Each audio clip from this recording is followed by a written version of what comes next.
అందరికీ నమస్కారం. నేను మీ ఆయుర్వేద డాక్టర్ చిట్టిబొట్ల మధుసూదన శర్మని. మనం ఈ వీడియోలో సోరియాసిస్ వ్యాధికి తులసి వైద్యం అనేటువంటి చక్కటి అంశాన్ని గురించి తెలుసుకోబోతున్నాం. గత కొన్ని వీడియోల్లో కూడా సోరియాసిస్ వ్యాధి అంటే ఏంటి, ఆ వ్యాధి వచ్చినప్పుడు ఎలాంటి లక్షణాలు కలుగుతాయి, ఆ యొక్క సమస్య కలిగినప్పుడు మీకే మీరు తయారు చేసుకోదగ్గ సులువైనటువంటి క్షేమదాయకమైనటువంటి గృహవైద్య చికిత్సా విధానాలు ఏంటి మొదలు వివరాలు తెలియజేయడం జరిగింది. ఈ వీడియోలో మరొక ఫార్ములాని ఆ సోరియాసిస్ వ్యాధి తగ్గేందుకు మనం తెలుసుకోబోతున్నాం. ఈ సోరియాసిస్ వ్యాధి చర్మ వ్యాధుల్లో రారాజు అంటే అతిశక్తి కాదు.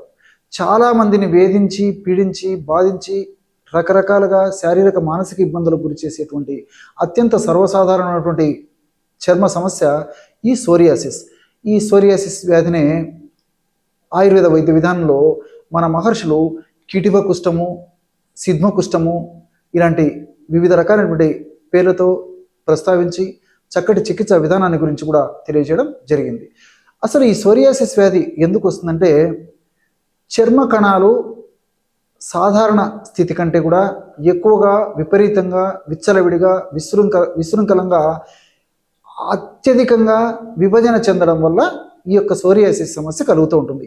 సర్వసాధారణంగా దేహధర్మంలో భాగంగా జీవధర్మంలో భాగంగా కణ విభజన జరుగుతూ ఉంటుందన్నమాట. అంటే పాత కణాలు పోతూ ఉంటాయి, గతించిపోతుంటాయి, కొత్త కణాలు మళ్ళీ ఉద్భవిస్తూ ఉంటాయి. ఇవి శరీరంలో సర్వసాధారణంగా ప్రతి కణంలో జరిగేటువంటి ప్రక్రియ. ఈ ప్రక్రియలో ముఖ్యంగా చర్మ కణాలు అధికంగా విభజనకు గురైనప్పుడు ఆ భాగంలో విభజనకు గురైనప్పుడు అందులో భాగంగా పొట్టులాగా లేచిపోతూ ఉంటుంది అనమాట. కాబట్టి ఈ యొక్క సమస్య వచ్చినప్పుడు చర్మం మీద పొట్టులాగా పొలుసులు కూడా లేచిపోతుంటాయి. ముఖ్యంగా ఈ యొక్క పొట్టు లేచిపోయేటువంటి పరిస్థితి ఇందులో ఉంటుంది. కాబట్టి దీన్ని చేప పొలుసుల వ్యాధి అనేటువంటి పేరుతో కూడా పిలుస్తూ ఉంటారు అనమాట. ఈ యొక్క సమస్య తల నుంచి కాళ్ళ వరకు ఎక్కడైనా రావచ్చు, పిల్లల నుంచి పెద్దల వరకు ఎవరికైనా రావచ్చు. అదేవిధంగా ఈ యొక్క సమస్య దేహంలో చర్మం మీద ఒక భాగంలోనే లేకపోతే కొన్ని భాగాలకే పరిమితం కావచ్చు. కొంతమందిలో మరి దేహంలో ఎక్కువ శాతం కూడా పరిమితమైనటువంటి అవకాశం ఉంటూ ఉంటుంది. అంతేకాకుండా మానసిక ఒత్తిడి, అదేవిధంగా సీజనల్లో మార్పు జరిగినప్పుడు, అట్లే కొన్ని రకాలైనటువంటి ఆధునిక కృత్రిమ రసాయన ఔషధాలు సేవించినప్పుడు, ఇలాంటి సందర్భాల్లో కూడా ఒక్కొక్కసారి ఈ యొక్క వ్యాధి మరింత ఉధృత రూపం కూడా దాల్చేందుకు అవకాశం ఏర్పడుతూ ఉంటుంది. ఈ యొక్క సమస్య మరీ ముదిరితే కొంతమందిలో కీళ్ళ నొప్పులు కూడా వచ్చేటువంటి అవకాశం ఉంటూ ఉంటుంది. దీన్నే సోరియాటిక్ ఆర్థరైటిస్ అనేటువంటి పేరుతో పిలుస్తూ ఉంటారు. మరి ఈ యొక్క సోరియాసిస్ వ్యాధి తగ్గేందుకు, అదేవిధంగా సోరియాటిక్ ఆర్థరైటిస్ రాకుండా ఉండేందుకు, ఒకవేళ వచ్చినా అది కూడా తగ్గేందుకు ఇప్పుడు మనం చెప్పుకోవేటువంటి ఔషధం చాలా సమర్థవంతంగా అద్భుతంగా పనిచేస్తుంది. ఆ ఔషధాన్ని ఎలా తయారు చేసుకోవాలంటే, తులసి ఆకు పొడి ఒక 50 గ్రాములు తీసుకోండి. తులసి ఆకులు తెచ్చుకొని నీడలో బాగా ఆరించేసేసి చూర్ణం తయారు చేసుకుని ఒక 50 గ్రాములు తులసాకు పొడి తీసుకోవాలన్నమాట. మరి ప్రామాణిక కంపెనీ వాళ్ళు తయారు చేసేటువంటి తులసాకుల చూర్ణం మనకు మార్కెట్లో విచారించి తెచ్చుకోగలిగితే అది వాడుకున్నా సరిపోతుంది. తులసాకుల చూర్ణము, ఎందుకంటే ఈ తులసాకులు మనం ఒక్కసారి చూర్ణంలా తయారు చేసిన తర్వాత ఎక్కువ రోజులు నిలువ ఉండేసరికి అందులో ఉన్నటువంటి ఔషధ గుణాలు తగ్గిపోయేటువంటి అవకాశం ఉంటూ ఉంటుంది. కాబట్టి తాజాగా తయారు చేసుకుని వాడుకోవడం వల్ల చాలా సమర్థవంతమైనటువంటి ఫలితాలు శీఘ్రంగా వెంటనే సత్వరమే కలిగేందుకు అవకాశం ఏర్పడుతుంది. తులసాకు చూర్ణం ఒక 50 గ్రాములు.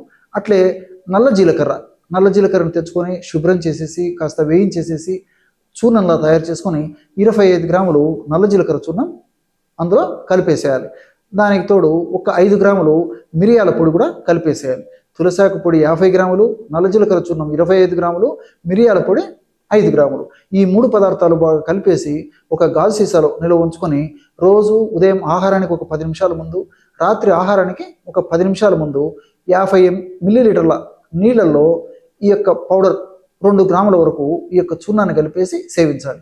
ఈ విధంగా ఉదయం పూట ఒక 2 గ్రాముల వరకు వాడుకోవచ్చు. అంటే 1 నుంచి 2 గ్రాములు, అంతకంటే ఎక్కువ అవసరం ఉండదన్నమాట. 1 నుంచి 2 గ్రాములు ఉదయము, 1 నుంచి 2 గ్రాములు రాత్రి. అవసరాన్ని బట్టి, వ్యాధి యొక్క తీవ్రతను బట్టి, వ్యాధి ఉధృతను బట్టి, వయస్సును బట్టి ఈ యొక్క డోసును నిర్ణయించుకుంటే సరిపోతుంది. ఈ విధంగా తయారు చేసుకున్నటువంటి ఔషధం అయిపోయిన తర్వాత మరలా మనం తాజాగా తయారు చేసుకుని వాడుకుంటూ ఉండాలి. దీర్ఘకాలం పాటు వాడినప్పటికీ ఎలాంటి ఇబ్బంది ఉండదు, అన్నీ మనకు సైడ్ బెనిఫిట్స్ ఉంటాయి, ఎలాంటి సైడ్ ఎఫెక్ట్స్ కూడా ఉండవు. ఈ యొక్క ఔషధాన్ని ఈ పద్ధతిలో వాడుకోవడం వల్ల చాలా సమర్థవంతమైనటువంటి ఫలితాలు కలుగుతాయి. చర్మకణ విభజన సర్వసాధారణమైనటువంటి నార్మల్ స్థితికి వచ్చేటువంటి పరిస్థితి ఏర్పడుతుంది. అదేవిధంగా ఈ యొక్క సోరియాసిస్ వల్ల కలిగేటువంటి మంట, దురద, పోటు, సలుపు, అదేవిధంగా చర్మం పొట్లు పొట్లుగా ఊడడము, ఇలాంటివన్నీ కూడా తగ్గిపోయేటువంటి పరిస్థితి ఏర్పడుతుంది. ఈ యొక్క ఔషధాన్ని దీర్ఘకాలం పాటు వాడుకోవడం వల్ల ఈ యొక్క ఔషధంలోని రసాయన తత్వాలు, రసాయన గుణాలు, ఔషధాలు కూడా సదా మన దేహంలో ఉంటూ సదా మనల్ని రక్షిస్తూ తరచుగా ఈ యొక్క సమస్య పునరావృతం కాకుండా ఉండేందుకు కూడా ఇందులో ఉన్నటువంటి ఔషధాలు చాలా చక్కగా ఉపయోగపడతాయి. అవసరమైతే కొన్నాళ్ల పాటు పైపూత మందుగా కూడా వాడుకోవచ్చు. ఎలాంటి ఔషధం వాడుకోవాలంటే ఈ పైపూత మందు ఆయుర్వేద ఔషధ విక్రయశాలలో, పచారీ కొట్టులో దొరుకుతుంది. ఆ యొక్క పైపూత మందుగా వాడదగ్గ ఔషధం పేరు పిండ తైలం. ఎక్కువ మంది సిఫారసు చేసేటువంటి తైలం ఈ యొక్క తైలం, ఎక్కువ మంది ఆయుర్వేద వైద్యులు సిఫారసు చేసేటువంటి తైలం ఈ యొక్క పిండ తైలం. ఈ యొక్క పిండ తైలం తెచ్చుకొని రోజు ఒక్కసారి అవసరాన్ని బట్టి మరి ఆ యొక్క భాగాల్లో, చర్మవ్యాధి ఉన్నటువంటి భాగాల్లో అప్లై చేసి 1 గంట ఆగిన తర్వాత తుడుచుకోవడం కానీ, లేకపోతే గోరువెచ్చని నీళ్ళతో స్నానం చేసినా సరిపోతుంది. ఈ విధంగా అవసరాన్ని బట్టి కొన్నాళ్ల పాటు ఈ యొక్క పిండి తైలాన్ని కూడా వాడుకోవచ్చు. చూశారు కదా ఎటువంటి సులువైనటువంటి ఔషధాన్ని ఈ సోరియాసిస్ వ్యాధి తగ్గేందుకు మీరు ఈ వీడియోలో తెలుసుకున్నారో. మరొక వీడియోలో మరొక అంశంతో మళ్ళీ కలుద్దాం. అంతవరకు నమస్కారం. మీ చిట్టిపొట్ల.